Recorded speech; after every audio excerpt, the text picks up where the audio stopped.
Baik teman-teman, jadi Feng Shui itu memiliki kaidah-kaidah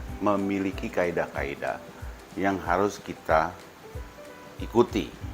Feng Shui itu kan bicara mengenai alam semesta yang akan memberikan energi kepada kita punya rumah, kita punya kantor, kita punya bangunan, kita punya apartemen, dan lain-lain. Kebun, ya. Nah, Feng Shui mempelajari kaidah-kaidah itu, dan Feng Shui itu memberikan kaidah-kaidah yang memang harus kita lakukan pada saat kita membangun satu rumah, satu bangunan, satu gedung, satu kantor, kebun, dan lain-lain itu tadi. Feng Shui memberikan misalnya contoh, ini salah satu contoh. Ya, Feng Shui kan energi dari luar. Kalau misalnya kalian itu mau mengatur rumah lah, atau mengatur kantor, dan kalian menghubungi seseorang ahli Feng Shui atau suhu Feng Shui, terus dia mengatur rumah kalian langsung dari dalam rumah tanpa melihat environment di luar, kalau saya sih mending stop. Kenapa stop? Karena Feng Shui itu tidak di dalam rumah automatically gitu. Secara otomatis ada di dalam rumah. Enggak. Feng Shui itu mesti energi dari luar masuk ke dalam, dan dia akan menempati sektor-sektor tertentu di dalam rumah kita, di dalam kantor kita, di dalam gedung kita, di dalam apartemen kita, dalam kebun kita. Jadi yang nomor satu adalah yang harus dilihat tetap environment luar kita. Nggak bisa Feng Shui langsung kita bicara mengenai dalam rumah, kita main atur-atur. Nggak bisa. Sebagai contoh begini, misalnya nih, kalian naik mobil yang ada radionya, kita setel radio, terus kita masuk ke dalam mall misalnya. Mall atau tempat di mana kita harus memarkir mobil di basement. Hotel bisa juga. Pada saat kita masuk ke dalam basement, pada saat kita parkir mobil kita di basement, radio yang tadinya bunyi, yang tadinya bersuara, itu akan hilang. Pasti hilang. Kenapa hilang? Karena gelombang radio itu tidak bisa masuk ke dalam basement tersebut. Terbatas akhirnya. Sama seperti Feng Shui. Energi juga seperti itu. Kita nggak bisa lihat ya gelombang radio. Sama energi kita nggak bisa lihat. Jadi sama saja seperti itu. Misalnya contoh, ya, kita di dalam lift, kita mau handphone orang, mau telepon orang dengan handphone, atau kita mau lihat sesuatu. Coba deh, kalian coba. Hilang itu semua di dalam lift. Kenapa begitu? Karena memang akhirnya mereka, energi ini atau sinyal ini tidak bisa menembus ke dalam lift. Sama seperti Feng Shui. Jadi Feng Shui itu memiliki kaidah-kaidah yang sudah pasti, yang tidak bisa lagi kita mau bantah. Sebagai contoh, sebelumnya di video saya bilang rumah di bawah jalan, di bawah dari permukaan jalan di depan rumah kita misalnya.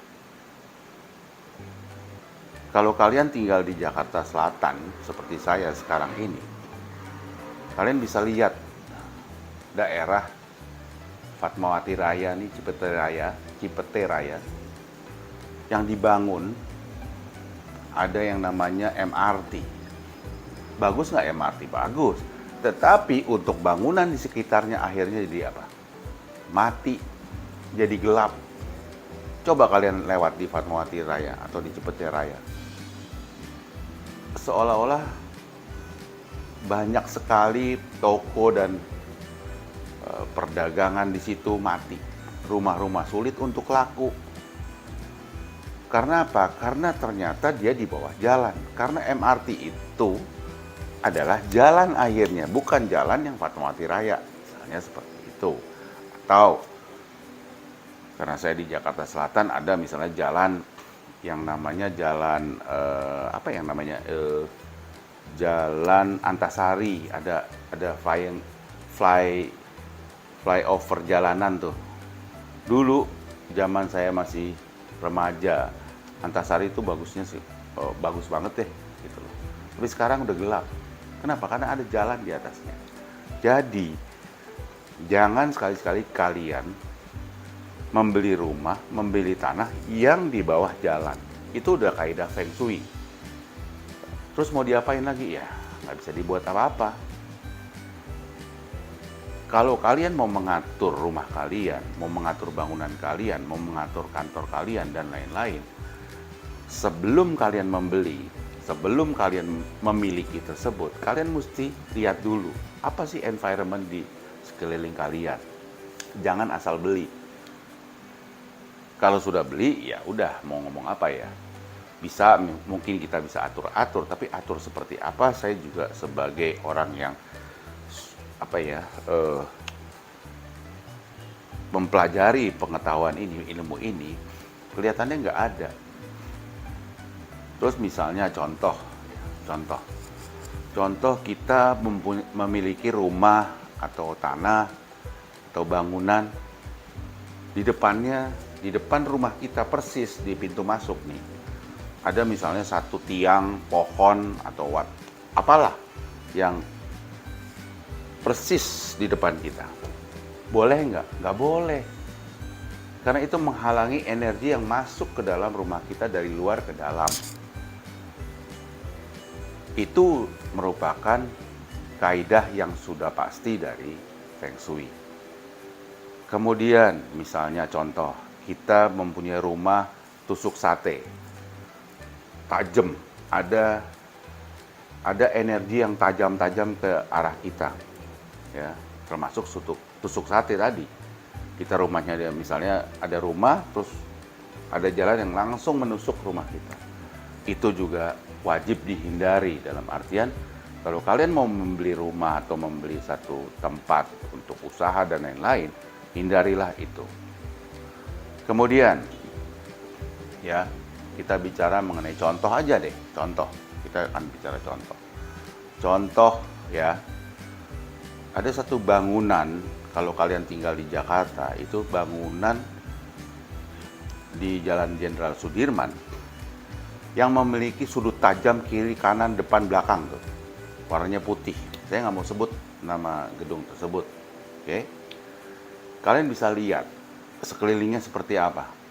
Sekelilingnya itu gedung-gedung yang dibangun itu sangat-sangat mendapatkan energi negatif.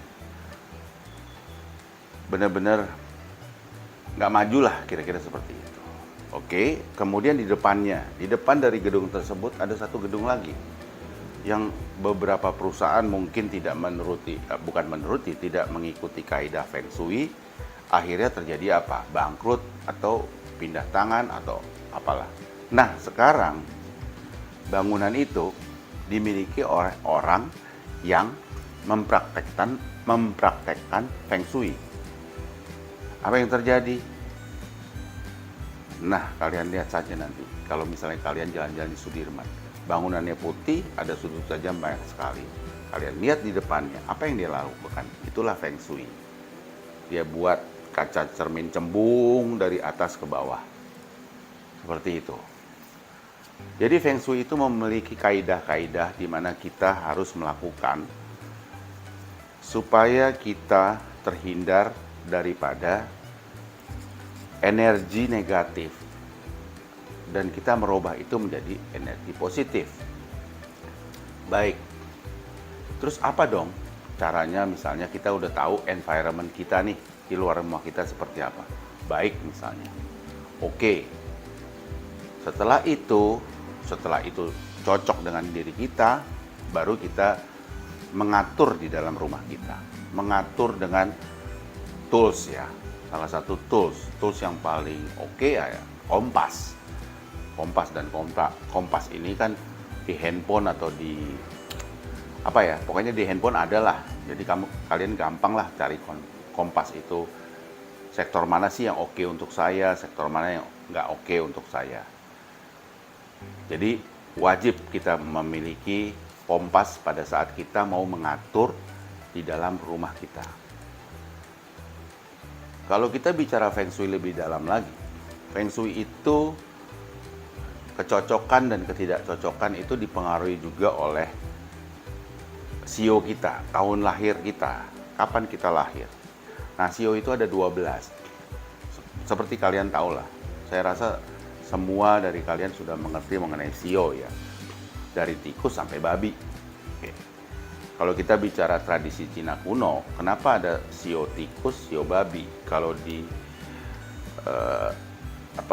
astronomi atau astrologi daripada barat kan ada dari Sagittarius, ada Virgo, ada Libra, ada Pisces, ada Gemini. Nah, dan mereka bulan. Ya, secara bulan, secara tanggal. Jadi nggak dalam satu tahun. Nah, kalau di Feng Shui itu bicara sio itu 1 tahun. Jadi tahun kelahiran A, B, C, D, E si orang tersebut. Meskipun apakah itu menentukan dalam artian yang lain, nanti saya akan jelaskan di pengetahuan Pace. Ya, saya akan jelaskan di Pace nanti, karena itu ada 4 pilar menjadi 8 karakter kehidupan manusia di dalam alam semesta ini. Baik, kalau kita bicara sio, ya, kita bicara sio. Itu tradisi sio Cina kuno itu mempunyai legenda lah kira-kira. Benar atau tidak, nggak tahu. Yang pasti ini sudah terjadi. Tikus sampai babi. Ada sio tikus sampai sio babi. Tikus, kemudian ada sio kerbau, ada sio macan, ada sio kelinci, ada sio naga, ada sio ular, ada sio kuda, ada sio kambing, ada sio monyet, ada sio ayam, ada sio anjing, dan ada sio babi. Nah, ke-12 animal sign ini, tanda-tanda animal tersebut, itu diberikan oleh Dewi Kuan Im. Ini menurut tradisi Cina kuno. Nah, Dewi Kuan Im ini adalah dewi yang memberkati atau melindungi petani lah di daratan Tiongkok sana. Loh, kenapa tikus nomor 1? Ya karena tikus pertama dia melobangi, dia buat lobang-lobang sehingga tanah menjadi gembur. Terus kemudian kerbau. Kenapa kerbau? Kerbau itu membantu petani untuk membajak. Terus kenapa macan nomor 3? Karena macan itu menjaga teritori si petani. Jadi sawah seluruhnya dijaga oleh macan supaya tidak ada orang masuk ke dalam. Oke? Terus kita bicara mengenai kelinci. Kok toto kelinci nomor 4 ya? Karena kelinci itu ternyata memakan gulma, rumput-rumput kecil-kecil itu dimakan oleh kelinci. Sehingga lahan yang sudah dibajak oleh si kerbau menjadi bersih kembali. Terus kemudian ular. Habis kelinci terus naga. Loh, kenapa naga? Jadi yang tanaman sudah ditanam oleh petani, naga akan menurunkan hujan. Nah, satu-satunya sio dari 12 sio itu naga yang kita tidak pernah tahu ada atau tidak. Karena kita tidak pernah lihat ya di dalam kehidupan nyata. Tapi intinya naga di atas, dia akan menurunkan hujan untuk benih-benih yang sudah ditanam oleh petani di sawah. Kemudian ular. Ular itu memakan hama-hama, ya, hama-hama yang akan merusak hasil kerja petani yang pada saat dia menanam benih. Terus kemudian habis ular muncullah kuda. Nah, kuda untuk apa kuda nih? Oh, kuda itu ternyata ditunggangi oleh petani untuk dia kontrol nih, dia keliling-keliling, dia kontrol lapangan, dia lihat, oh sawah saya udah oke. Habis ular, kemudian ada sio kambing. Apa tugas sio kambing? Sio kambing itu memakan tunggul-tunggul atau tanaman-tanaman besar yang tumbuh di sekitar lahan pertanian si petani. Kelinci sudah tidak bisa melakukan itu, jadi hanya kambing yang bisa membersihkan itu. Kemudian ada sio monyet. Setelah bekerja seharian penuh, si petani istirahat dan si monyet datang menghibur si petani. Sehingga si petani menjadi segar kembali dan akan bekerja kembali. Terus ada sio ayam. Setelah monyet, ayam. Apa sih kegunaan ayam untuk si petani itu? Kegunaannya adalah dia memakan gabah-gabah nih, hasil panen, beras dan gabah dipisah dan dia membersihkan gabah-gabah sehingga jadi bersih. Oke, terus balik ke sio anjing. Setelah ayam, anjing. Nah, anjing. Apa kegunaan sio anjing ini? Sio anjing itu kegunaannya adalah menjaga gudang. Kalau macan tadi kan teritori. Nah, kalau anjing gudang nih, satu tempat tertentu. Menjaga stok gabah dari si petani. Terakhir adalah babi, sio babi. Sio ke-12. Kenapa dia jadi ke-12? Karena babi itu menurut tradisinya adalah diberi makan untuk dimakan. Jadi petani atau tradisi Cina memang mengenal daging babi lah yang dimakan, bukan daging sapi seperti kita di Indonesia ya. Kalau di sana lebih populer daging babi. Nah, itulah kira-kira 12 sio. Nah, 12 sio ini mempengaruhi terhadap bagaimana kita mengatur sektor rumah kita. Itu sangat mempengaruhi. Kenapa? Jadi misalnya contoh, si tikus itu ada di utara. Sektor utara rumah kita itu adalah tikus. Terus selatannya apa? Kuda. Nah, mereka ini ciong dalam bahasa Feng Shui. Ciong itu artinya berlawanan, bertungguran. Jadi kalau saya sio tikus misalnya, sangat disarankan saya tidak perlu melakukan sesuatu yang berhubungan dengan karir dan lain-lain, bisnis dan lain-lain di sektor selatan. Seperti itu. Baik, nanti saya akan jelaskan ya, ciongnya seperti apa, temannya seperti apa. Nanti kita bicara lagi mengenai mata angin. Bagaimana sih pengaruhnya? Oke teman-teman. Mungkin teman-teman ada yang belum tahu ya, apa sih sio kalian? Apa saya sionya tikus, sionya kerbau, sionya macan. Di video kali ini saya sertakan tabel supaya kalian bisa lihat tabel itu.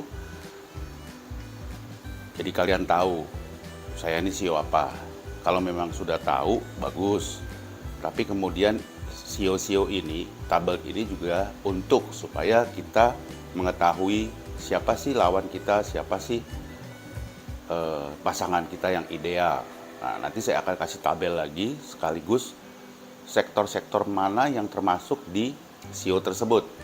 Misalnya tikus sektor utara, kuda sektor selatan, kemudian kelinci sektor timur, dan ayam sektor barat. Ini saya sertakan tabel-tabelnya supaya kalian bisa mengerti.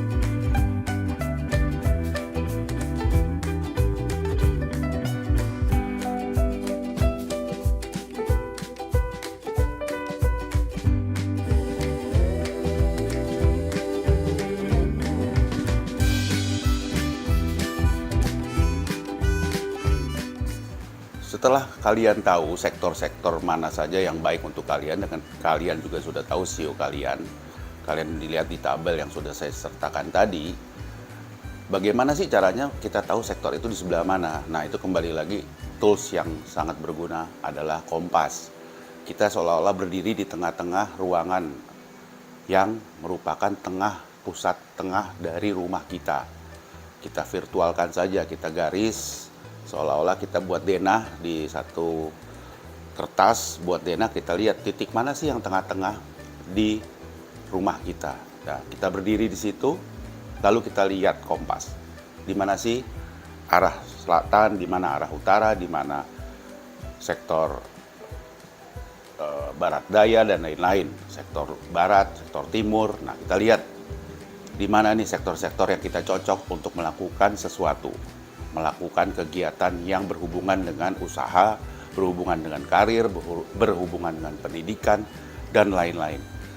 Itulah sektor positif kalian untuk melakukan sesuatu yang membuat kalian menjadi jauh lebih baik lagi dari kehidupan kalian yang sekarang.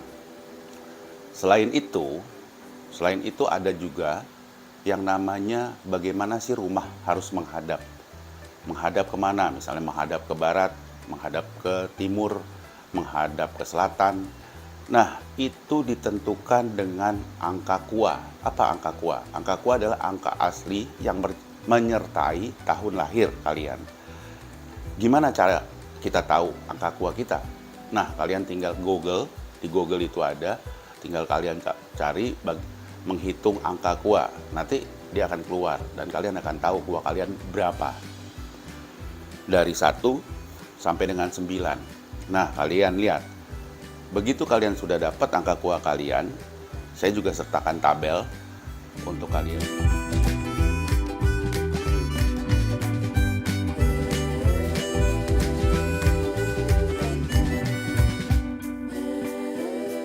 Nah, rumah kalian itu menghadap ke arah mata angin yang ada di tabel tersebut. Ada 2 kelompok besar, kelompok timur dan kelompok barat. Kalau kalian ada di kelompok timur, KUA kalian berarti menghadap ke timur, selatan, utara, atau tenggara. Dalam bahasa Inggrisnya kalau tenggara itu southeast. Nah, kalian mesti ada di situ. Kebalikannya kalau kalian ini kelompok barat, kalian harus ada di barat, ada di southwest, northwest, dan northeast. Nah, itulah yang ada di kaidah-kaidah ilmu daripada Feng Shui ini, menghadap dan sektor. Beda antara menghadap dan sektor. Menghadap berarti rumah kalian harus menghadap atau bangunan kalian harus menghadap ke mata angin yang sesuai dengan angka KUA. Kalau sektor, berarti sektor di mana sio-sio yang bertentangan dengan sio kalian wajib kalian hindari untuk beraktivitas. Seperti itu. Baik, terima kasih untuk perhatian kalian. Saya rasa cukup video saya kali ini. Semoga kalian suka. Please subscribe, like, dan bunyikan loncengnya. Terima kasih.